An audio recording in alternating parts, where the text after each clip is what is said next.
રાજકોટની શાળામાં વિદ્યાર્થીની બેગમાં છરી મુદ્દે સંચાલકે ખુલાસો કર્યો। સ્કૂલમાં છરી વડે વિદ્યાર્થીએ ઈજા પહોંચાડ્યાની વાત ફગાવી છે।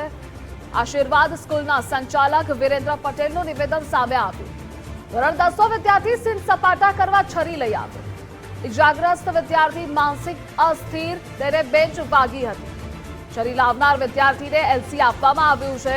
ફરી આ પ્રકારની ઘટના ન બને તેનો દાખલો બેસાડ્યો। આ સમગ્ર ઘટનામાં કોઈને કંઈ વાગ્યું નથી। શાળાને બદનામ કરવા માટે અફવા ફેલાવવામાં આવી છે।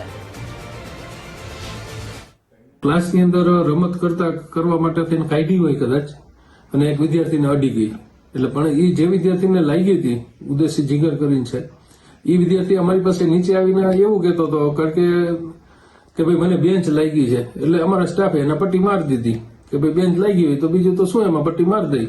એટલે વિદ્યાર્થી અમારી પાસે એવી રજૂઆત કરી કે મને બેન્ચ લાગી છે, પણ અમને એવું લાગ્યું કે ખરેખર માહિતી મળી હતી કે બેન્ચ નથી લાગી એમ। એટલે મેં સીસીટીવી કેમેરામાં જે વિદ્યાર્થી બેને મસ્તી કરતા હતા એને નીચે બોલાવીને બેગ તપાસ કરી, અને એ ખાલી અમસ્તો સીન નાખવા કે મસ્તી કરવા છરી લઈ આવ્યો છે એ હકીકત છે। અને અમે એ વિદ્યાર્થીને અમે એક્શન લઈ લીધા છે, એના વાલીને બોલાવી અને એને એલસી પણ આપી દીધું છે। કાલથી એને શાળાએ આવવાની ના પાડી દીધી છે, અને બંને વાલીને અમે અહીંયા બેસાડી અને બંનેની સમજૂતી કરાવી હતી કે ભાઈ અમે આ વિદ્યાર્થીને અહીંથી અત્યારે એલસી આપી દઈ છીએ। અને આ મુદ્દે સંવાદદાતા ગૌતમ જોડાયેલા છે। ગૌતમ, શાળાના સંચાલકે શું ખુલાસો કર્યો તે જણાવશો?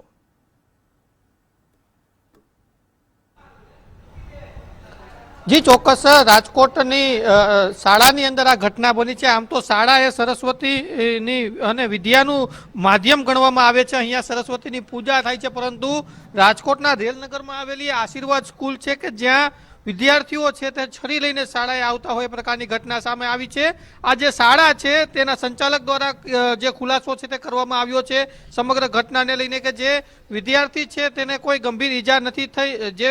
જે વિદ્યાર્થી છરી લઈને આવ્યો હતો તેને હાલ શાળામાંથી બરતરફ કરવામાં આવ્યો છે, એલસી આપી દેવામાં આવ્યું છે। અને સાથે જ બંને જે વિદ્યાર્થીઓ છે જેને ઈજા થઈ છે અને જે વિદ્યાર્થી છરી લઈને આવ્યો છે, બંને વિદ્યાર્થીઓના વાલીઓ છે તેને ભેગા કરી અને અમે જે વાત છે તે પૂર્ણ કરી છે તેવી પણ વાત કરી છે। પરંતુ સવાલ એ છે કે જ્યારે વિદ્યાનું ધામ, શિક્ષણનું ધામ જે ગણવામાં આવે છે, કે જ્યાં વિદ્યાર્થીઓ છે તો તે પોતાનું ભવિષ્ય ઉજ્જવળ કરવા માટે આવતા હોય છે, ત્યાં જો નાની વયે આ પ્રકારે બાળકો ધોરણ 10ની અંદર અભ્યાસ કરતા બાળકો શાળાએ છરી લઈને આવે તો તે ખૂબ જ ગંભીર બાબત છે ને। એટલા જ માટે હવે આ શાળાને લઈને વિવાદ સામે આવ્યો છે। બીજી તરફ જે શાળા સંચાલક છે વિરેન્દ્રભાઈ પટેલ, તેમના દ્વારા એવું કહેવામાં આવ્યું છે કે જે શાળા છે તેને બદનામ કરવાનો પ્રયત્ન કરવા માટે એવું કહેવામાં આવ્યું છે। કોઈ ઈજા પહોંચી નથી, સામાન્ય જે બાળક છે તેને વાગ્યું હતું, અને અમને બાળકે એવું કહ્યું હતું વિદ્યાર્થીએ કે જે બેન્ચ છે તે લાગી છે, પરંતુ વિદ્યાર્થીને પૂછતા આખો મામલો છે તે સામે આવ્યો છે ને અમે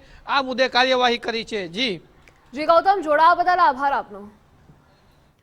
તો શાળા સંચાલક દ્વારા ખુલાસો કરવામાં આવ્યો છે। માનસિક અસ્થિર હોવાનું પણ જણાવાયું છે। જો કે શાળા દ્વારા દાખલો પણ બેસાડવામાં આવ્યો છે। જે વિદ્યાર્થી છરી લઈ શાળાએ પહોંચ્યો હતો તેને કોઈને ઈજા નથી પહોંચાડી। જો કે આ ઘટના બદલ તેને એલસી પણ આપી દેવામાં આવ્યું છે।